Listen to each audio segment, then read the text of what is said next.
അവിടെ ഒരു അഭിപ്രായം എന്തെന്ന് വെച്ചാൽ കുല്ലുഹു എന്ന് പറഞ്ഞാൽ ഈ മലക്കുകൾക്ക് ഒരുപാട് പണിയുണ്ട്. അള്ളാഹുവിൻ്റെ ലോകം എന്ന് പറയുന്നത് കേവലം ഭൂമിയും ആദവുമായി ബന്ധപ്പെട്ട് കിടക്കുന്ന ചെറിയ ലോകമല്ല. ഇന്ന് നമുക്ക് വലിയ ലോകത്തെക്കുറിച്ച് അറിയുന്നത് കൊണ്ടാണ് ഞാനതിന് ആപേക്ഷികമായി ചെറുതെന്ന് പറയുന്നത്, അല്ലേ? വേറെയും ഗ്രഹങ്ങളും ഗാലക്സികളും ഒരുപാട് കാര്യങ്ങളുണ്ട്. ഇതിനൊക്കെ ഉത്തരവാദിത്തമുള്ള മലക്കുകളുണ്ട്. അപ്പോൾ ഈ സൃഷ്ടിപ്പുമായി ബന്ധപ്പെട്ട് വന്ന എല്ലാ മലക്കുകളും എന്ന് പറഞ്ഞ ചില പണ്ഡിതന്മാരുണ്ട്. അവരങ്ങനെ പറയാൻ കാരണം അസ്തക്ബർത അം കുന്ത മിനൽ ആലീൻ എന്ന് വേറൊരു സൂറത്തിലുണ്ട്, വേറൊരു ആയത്തിലുണ്ട്. നീ എന്തുകൊണ്ട് സുജൂദ് ചെയ്തില്ല? നീ മുസ്തക്ബിർ ആണോ അതോ ആലീൻ, ഉന്നതരിൽ സുജൂദ് കൊണ്ട് കൽപ്പിക്കപ്പെടാത്ത ഒരു വിഭാഗം മലക്കളില്ല, അവരിൽപ്പെട്ട അതുകൊണ്ടാണോ അതോ നിന്റെ അഹങ്കാരാണോ എന്ന് അതിന് തഫ്സീർ പറഞ്ഞ ചില പണ്ഡിതന്മാരുണ്ട്.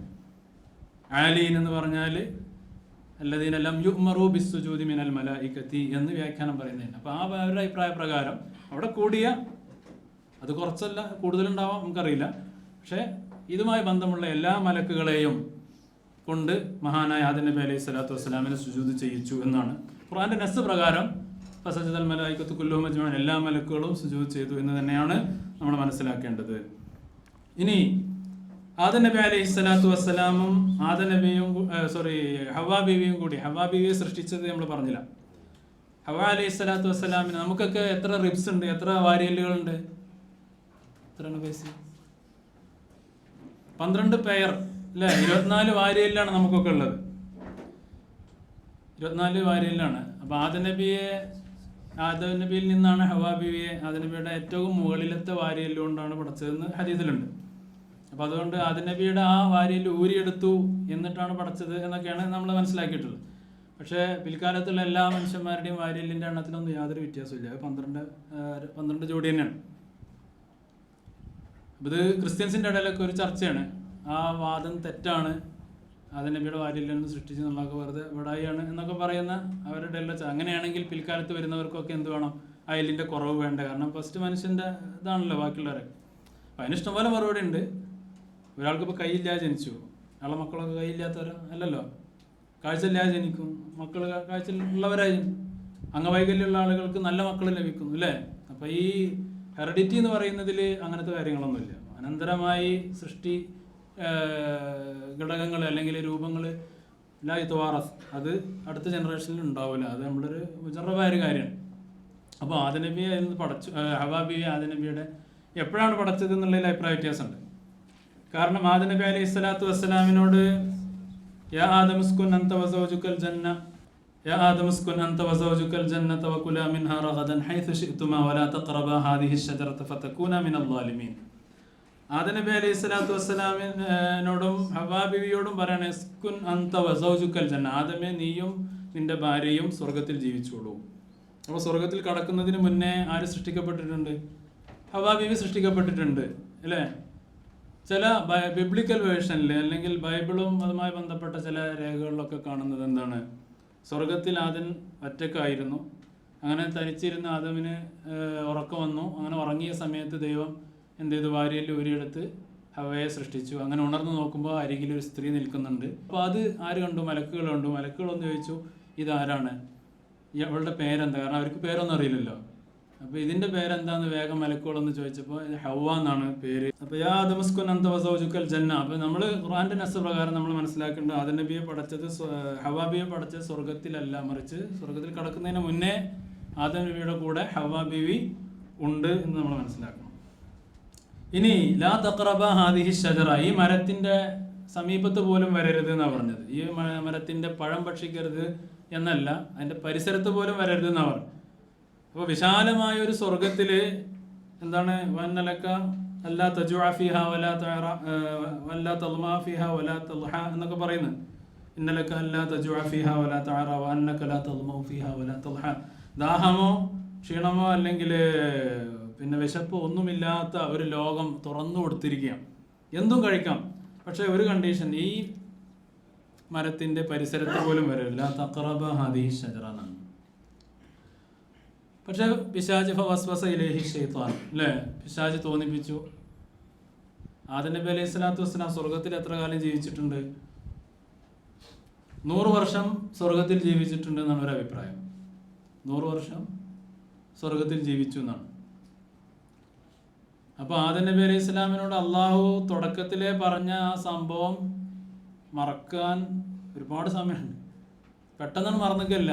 ഇന്ന് കയറിയിട്ട് ആ മരം തിന്നരുത് കാരണം വൈകുന്നേരം ആകുമ്പോഴത്തേന് തന്നെ അതിൻ്റെ പഴം പൊട്ടിച്ചിക്കല്ല. ആദം നബി കുറേ കാലം ജീവിച്ചു. ഈ റിവായത്ത് പ്രകാരം 100 വർഷത്തോളം ലാ തഖറബ ഹദീസ് ഷജറ പറഞ്ഞതിന് ശേഷം ജീവിച്ചു. പക്ഷെ പിശാച് എന്ത് പറഞ്ഞു? നിങ്ങളത് തിന്നോളും, കുഴപ്പമില്ല, അത് തിന്നാൽ നിങ്ങൾ മലക്കാവും, തക്കൂന മിനൽ ഖാലിദീൻ, നിങ്ങൾ ഇവിടെ സ്ഥിരതാമസക്കാരാവും, അങ്ങനെ പല രീതിയിലും തോന്നിപ്പിച്ചു കൊടുത്തു.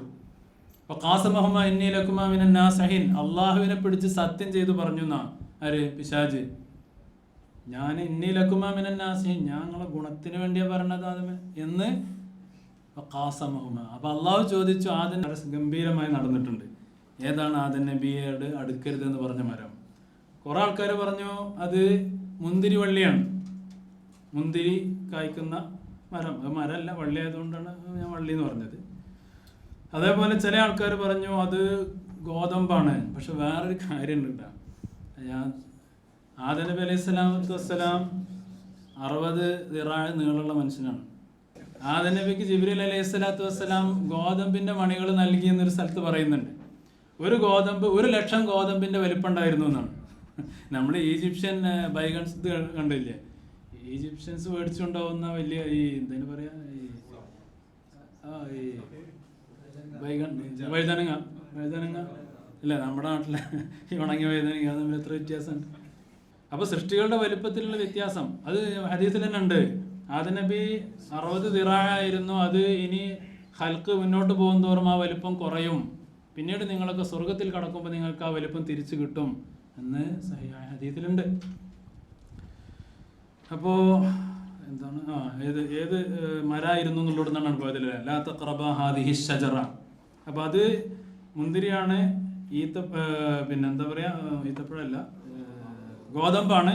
ഈത്തപ്പന എന്ന് പറഞ്ഞ അഭിപ്രായം സൗരി, മഹാനായ ഖാല സൗരി അൻ അബി ഹുസൈനിൻ, അത് ഹിയൻ നഖ്ല, അത് ഈത്തപ്പനയായിരുന്നു എന്നും അഭിപ്രായം പറഞ്ഞിട്ടുണ്ട്. ചിലർ പറഞ്ഞു അത് അത്തിപ്പഴമാണ്. അത്തിപ്പഴം ബൈബിളിലൊക്കെ പറയുന്നത് അത്തിപ്പഴമാണ്, അത്തിപ്പഴത്തിന്റെ മരമാണ്.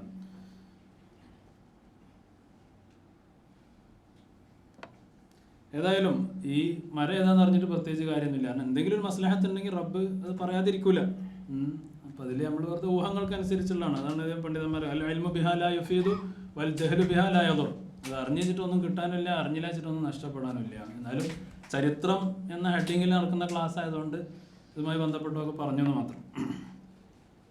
പിന്നെ ഈ ആദം നബിയെ സൃഷ്ടിച്ച സ്വർഗം, താമസിപ്പിച്ച സ്വർഗം നമ്മളൊക്കെ മനസ്സിലാക്കുന്ന സ്വർഗമാണോ അതോ ഏദൻ തോട്ടം എന്ന് ബൈബിളിലൊക്കെ പറയുന്ന ഏദൻ തോട്ടമാണോ? അതും നമ്മുടെ പണ്ഡിതന്മാർക്കിടയിൽ അഭിപ്രായ വ്യത്യാസമുള്ള വിഷയമാണ്. അധിക പണ്ഡിതന്മാരും പറയുന്നത് ഒന്നാമത് ഞാൻ പറഞ്ഞ നമ്മളൊക്കെ മനസ്സിലാക്കുന്ന സ്വർഗം എന്ന് പറയുന്ന സ്വർഗത്തിൽ തന്നെയാണ്, ആ സ്വർഗത്തിൽ തന്നെയാണ്. യാ ആദമുസ്കുൻ അൻത വസൗജുക അൽ ജന്ന, അൽ ജന്ന എന്ന് പറയുന്ന മഅഹൂദായ സ്വർഗം, നമുക്കൊക്കെ ജന്നത്തുൽ ഖുൽദ് എന്ന് പറയുന്ന ആ ജന്നത്തു അദൻ എന്ന് പറയുന്ന സ്വർഗ്ഗലോകത്തുള്ള സ്വർഗം തന്നെയാണ്. അതിന് തെളിവായിട്ട് മഹാനായ റസൂലുള്ളാഹി സ്വല്ലല്ലാഹു അലൈഹി വസല്ലം തങ്ങൾ ഖിയാമത്ത് നാളിന്റെ ഒരു സംഭവം പറയുന്നിടത്ത് പറയുന്നുണ്ട്. എല്ലാ മനുഷ്യന്മാരും ഇങ്ങനെ വേർത്ത് ബുദ്ധിമുട്ടിയ സമയത്ത് ഓരോരുത്തരും ഓരോ നബിമാരുടെ അടുത്തേക്ക് ചെല്ലും അല്ലേ? ആ സമയത്ത് ആദം നബിയുടെ അലൈഹി സ്വലാത്തു വസ്സലാമിന്റെ അടുത്ത് എന്നിട്ട് പറയും ഇസ്തഫ്തിഹ് ലനൽ ജന്ന, ആദം നബി ഞങ്ങളും സ്വർഗം തുറക്കാൻ പറയും, സ്വർഗം തുറക്കാൻ പറയുന്നു പറയും. ഫയഖൂലു, ആദം നബി തിരിച്ചു പറയും വഹൽ അഖ്റജകും മിനൽ ജന്നത്തി ഇല്ലാ ഖതീഅതു അബീകും, നിങ്ങളുടെ പിതാവിന്റെ ദോഷം കൊണ്ടല്ലേ നിങ്ങളൊക്കെ പുറത്തായത് എന്ന് ആദം നബി പറയും എന്ന് സഹിഹായ ഹദീസിൽ വന്നിട്ടുണ്ട്. അപ്പം അതിൻ്റെ അർത്ഥം അത് ശരിക്കുള്ള സ്വർഗം തന്നെയാണല്ലോ. ഇതാണ് പ്രബലമായ അഭിപ്രായം. രണ്ടാമത്തെ അഭിപ്രായം ഈ തൗറാത്തിലൊക്കെ ഉള്ള ഈ നേരത്തെ പറഞ്ഞ പോലെ ഏദൻ എന്നൊരു തോട്ടം, അവിടെ അവർ നമ്മുടെ പക്ഷത്തുള്ള ആളുകൾ അതൊരു തോട്ടമാവും എന്ന് പറയാൻ കാരണം ഒന്നാമത്തത് അവിടെ മലമൂത്ര വിസർജനത്തിന് തോന്നി എന്നൊരു റിവായത്തുണ്ട്. അപ്പോൾ അതും സ്വർഗത്തിലില്ലാത്തതാണ്. അതേപോലെ ആദം നബി അലൈഹി സ്വലാത്തു വസ്സലാം ഭക്ഷണം കഴിച്ച് ഈ പഴം കഴിച്ചതോടുകൂടി ആദം നബിയുടെ ഔറത്ത് വെളിവായി, വസ്ത്രം നീങ്ങിപ്പോയി. സ്വർഗത്തിൽ അങ്ങനെ വസ്ത്രം നീങ്ങിപ്പോലും ഒന്നുമില്ല. അതൊക്കെ ഈ ലോകത്ത് പറഞ്ഞതാണ്. പക്ഷേ ഇതിനൊക്കെ മറുപടി ഉണ്ട് നമ്മുടെ പണ്ഡിതന്മാർ. അതൊരു ഇബ്തിലാ ആണ്. ആദം നബിയെ പടച്ചത് സ്വർഗത്തിന് വേണ്ടി അല്ലല്ലോ. കുറേ ഇതാണ് നമ്മുടെ ജവാരിഹ്. ഈ ജവാരിഹുകൾ അറിയാതെ നമുക്കൊന്നും ചെയ്യാൻ കഴിയില്ല. പിന്നെ ഒന്നാണ് നമ്മളിലുള്ള സമാനും നമ്മളുള്ള മക്കാനും. നമ്മൾ എവിടെ നിൽക്കുന്നു ആ സ്ഥലം നമുക്കെതിരെ അല്ലെങ്കിൽ അനുകൂലമായി സാക്ഷി നിൽക്കും. ആ സമയം നമുക്കെതിരെ ഇതങ്ങനെ ഒരുപാട് ഷവാഹിദുകളുണ്ട്. ഈ ശവായതുകളൊക്കെ നമ്മൾ കണ്ടില്ലെന്ന് വെക്കുമ്പോഴാണ് നമുക്ക് എന്ത് ചെയ്യാൻ കഴിയുക, തെറ്റ് ചെയ്യാൻ സാധിക്കുക. നമ്മുടെ ഹയാ. ഇപ്പോൾ തെറ്റ് ചെയ്യുന്ന ആളുകൾ ഈ സാക്ഷികളെ കുറിച്ചൊന്നും യാതൊരു. പിന്നെ ഒരു ഷാഹിദും കൂടി ഉണ്ട്, നബി സല്ലല്ലാഹു അലൈഹി ഷഹീദ. ഈ നിങ്ങളുടെ ഉമ്മത്തിനെ ഷാഹിദായിട്ട്, സാക്ഷിയായിട്ട് നിങ്ങളെ കൊണ്ടുവരുന്നൊരു രംഗം എന്ന് പറയുമ്പോൾ റസൂലുള്ളാഹി സ്വല്ലല്ലാഹു അലൈഹി വസല്ലം തങ്ങൾ പൊട്ടിക്കരയുന്നൊരു സംഭവം ഉണ്ടല്ലോ. അപ്പോൾ അങ്ങനെ റസൂലും സാക്ഷിയാണ്. അപ്പോൾ ഇതൊക്കെ അവഗണിക്കുമ്പോഴാണ് മനുഷ്യൻ. അപ്പോൾ നമ്മൾ ഈ ബോധം നമ്മുടെ മനസ്സിലുണ്ടാക്കിയെടുക്കണം. ആ ബോധത്തെ ക്രമേണ നശിപ്പിക്കൽ ഈ ഹയാ ഇല്ല. അതുകൊണ്ടാണ് ഇദാലം തസ്തഹി ഫസ്ന മാ ശിഅത എന്ന് റസൂലുള്ളാഹി സ്വല്ലല്ലാഹു അലൈഹി വസല്ലം തങ്ങൾ പറഞ്ഞത്. ലജ്ജ ഇല്ലെങ്കിൽ നീ എന്ത് വേണമെങ്കിലും ചെയ്തോ. ലജ്ജയാണ് എല്ലാത്തിൻ്റെ അടിസ്ഥാനം. ഈമാനിൻ്റെ ശാഖകൾ പറയുമ്പോൾ അവലുഹ ഖൗലു ലാ ഇലാഹ ഇല്ലല്ലാഹു വ ആഖിറുഹ ഇമാതത്തുൽ അദാ അനി തരീഖ് ഇല്ലേ, വൽ ഹയാഉ ശുഅബത്തും മിനൽ ഈമാൻ. ഈമാൻ്റെ ഒരു ഭാഗമാണ്. അപ്പോൾ അത് പലതിനെയും ആശ്രയിച്ചാണ്. ആ ഹയാ പോയാൽ നമ്മൾ തെറ്റുകളിലേക്ക് പോകും. അല്ലാഹു കാത്ത് രക്ഷിക്കുമാറാകട്ടെ.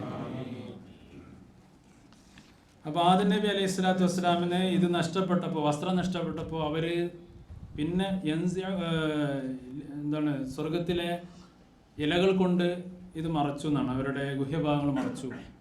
ആ ഇല അധിക പണ്ഡിതന്മാരും പറയുന്നത് ഏതാണ്, അത്തി മരത്തിൻ്റെ ഇലയായിരുന്നു എന്നാണ്. അതിൽ കൂടുതൽ അഭിപ്രായ വ്യത്യാസങ്ങളില്ല. ആദ്യം പറഞ്ഞ വസ്ത്രം തന്നെ ഈ ഇതൊക്കെ ആയിരുന്നു എന്നാണ്, അതിൽ അഭിപ്രായ വ്യത്യാസമുണ്ട്.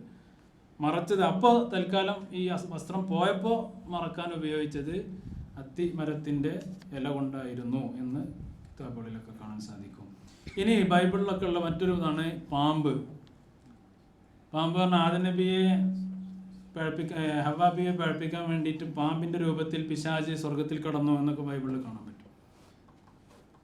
അതിന് ചില ഈ ഇസ്രായേലിയാത്തുകളെ സത്യമാക്കിക്കൊണ്ടുള്ള ചില രേഖകൾ നമ്മുടെ പണ്ഡിതന്മാരുടെ ചില കിതാബുകളിലൊക്കെ കാണാം. പക്ഷെ ഇസ്രായേലിയാത്ത് നിന്ന് വന്നതാണെന്ന് എല്ലാവരും സമ്മതിക്കുന്നതാണ്. ആദം നബി പിശാചിന് സ്വർഗത്തിലേക്ക് വസ്വസ ഇലൈഹി ശൈത്താനു എന്നാണ്.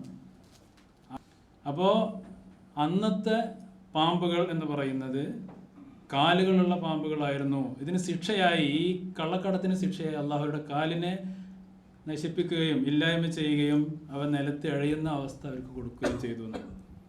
എഴയുന്ന ഒരുപാട് ജീവികളുണ്ട്. പാമ്പല്ലാത്തതിനൊക്കെ കാലുണ്ട് ഇല്ലേ, ഉണ്ടല്ലോ, പല്ലി മറ്റുള്ള ഒരുപാട് ഇല്ലേ, ഒക്കെ ഇഴജന്തുക്കളാണ്, റെപ്റ്റൈൽസ്. പക്ഷെ അതിൽ പാമ്പ് മാത്രമാണ് എന്ത്